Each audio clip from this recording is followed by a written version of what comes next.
اعوذ باللہ من الشیطان الرجیم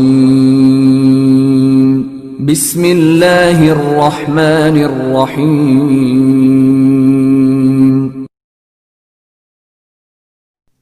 زندگی کا ہر لمحہ اپنی طرف سے ہر کسی کے ساتھ اچھے سے گزارو، کیونکہ زندگی نہیں رہتی پر اچھی یادیں ہمیشہ زندہ رہتی ہیں۔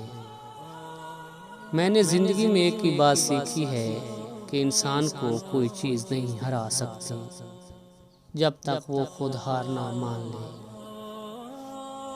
تمہارے نفس کی تربیت کے لیے اتنا ہی کافی ہے کہ تم ان چیزوں سے دوری اختیار کرو جو تمہیں دوسروں میں بری لگتی ہیں۔ زندگی میں مشکل تو یہ ہے کہ ہمیں پیٹھ پیچھے بولنے والے با اخلاق اور منہ پر بولنے والے بدتمیز لگتے ہیں۔ سچ بولنے سے انسان کو ذہنی پریشانیوں سے نجات ملتی ہے اور اس کا دل بھی ہلکا ہو جاتا ہے۔ اپنے دن کی ابتدا 3 چیزوں کے ساتھ کیجیے۔ نمبر 1 کوشش، نمبر 2 سچ، نمبر 3 یقین۔ کوشش دن بہتر کے لیے، سچائی اپنے کام کے ساتھ، یقین اللہ کی ذات پر۔ لمبا دھاگا اور لمبی زبان ہمیشہ الجھ جاتی ہیں، اس لیے دھاگا لپیٹ کر اور زبان سمیٹ کر رکھیں۔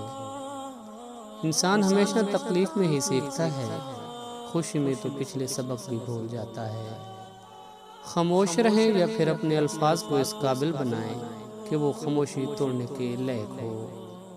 یہ دنیا مکافات عمل ہے، آج تم کسی کی راہ میں پتھر رکھو گے تو آنے والا وقت تمہاری راہ میں پہاڑ بن جائے گا۔ حضرت علی نے فرمایا، تجربے کبھی ختم نہیں ہوتے اور عقل مند وہ ہے جو ان سے سبق حاصل کر کے ترقی کرتا رہے۔ دنیا وہ کتاب ہے جو کوئی نہیں پڑھ سکتا اور زمانہ وہ استاد ہے جو سب کچھ سکھا دیتا ہے۔ کل کی فکر مت کرو، جس رب نے آج تک سنبھال رکھا ہے وہی کل بھی سنبھال لے گا۔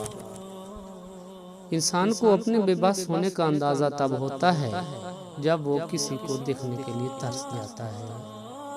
کوئی سفر ناکام نہیں ہوتا، منزل نہ بھی ملے تو راستے بہت کچھ سکھا دیتے ہیں۔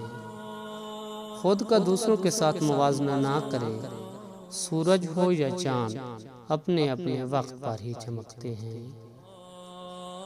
لوگوں کو جب ان کی اوقات میں رکھنا شروع کر دو تو کہتے ہیں تم بہت بدل گئے ہو۔